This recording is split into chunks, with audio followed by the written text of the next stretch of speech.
ডিঙ্গি নৌকার মতো হইছি আমিও। আমার একুলো সামাল দিতে হয়, ওকুলো সামাল দিতে হয়, বউয়ের চাপা কান্নাও সহ্য করতে হয়, আমার মায়ের দিকেও তাকাইতে হয়। যেসব পুরুষরা আসলে পরিবার দুই দিকই ঠিক রাখে, মানে মাঝখান থাকে, এদের ভিতরে যে কি পরিমাণে কষ্ট, এটা আমি এতদিন বুঝি নাই, কিন্তু এখন বুঝি।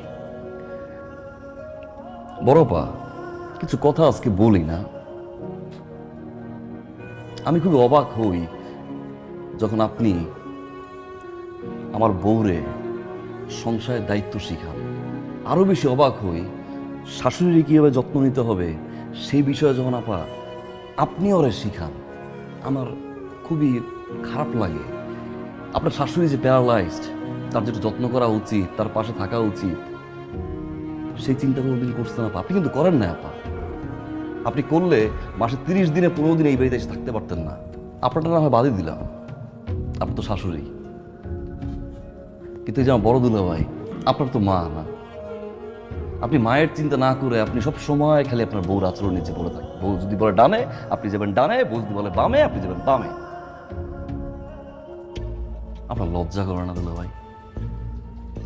ছোট দুলা ভাই, ঠিক বলছি না? বলেন বলেন না একবার ঠিক। সবসময় তো ঠিক ঠিক ঠিক ঠিক করেই গেলেন আপনি। আপনার বাবার মৃত্যুবার্ষিকী গেল আর আপনি থাকেন এই বাড়িতে, একটা মিলাদ পর্যন্ত পড়াইলেন না। আর ছোট বাবা, তোর কথা আমি কি করব? হ্যাঁ, তুই এই বাড়িতে আইয়া তুই হইল গিয়ে আমার বউর ভুল ধরস। তুই আমার ছোট ভাইয়ের বউর ভুল ধরস। তার বউ কেন তার কান পড়া দিয়ে এই বাড়ি থেকে তারা নিয়ে গেছে ঢাকায়? মেয়ে খারাপ হয়ে গেছে না?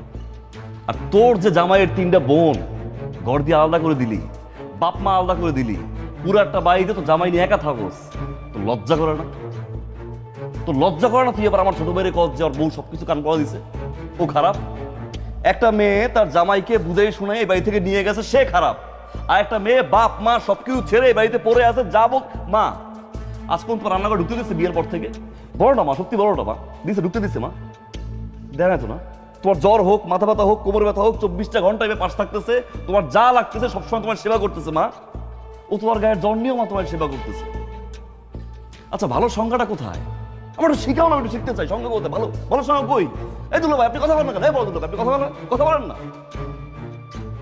আপনি এত ভালো বুঝেন, একটা বার কি চিন্তা ভাবনা করছেন যেই মেয়েটা বিয়ের পর থেকে একটা বার তার বাপের বাড়ি যায় নাই, একটা বার তোমরা কেউ বলছো যে এই মেয়েটা বাপের বাড়ি যাওয়া উচিত, মার্কাজ যাওয়া উচিত, ওর বাপের আসা উচিত, একটা সম্মান পাওয়া উচিত? কোনো সময় বলো নাই। আপা শোন, তোদের মতো বোনরা যারা ছোট ভাইদের লেখাপড়া করানোর পরে তারপরে পুরাপুরি ছোট ভাইয়ের মৃত্যু আগ পর্যন্ত তার সংসারে ইন্টারফেয়ার করে, এখন দেখাশোনা করার দরকার নেই আপা। কারণ আমি বুঝি, আমি আমার জায়গা থেকে বুঝি আমার ভিতরে কি কষ্টটা হয়।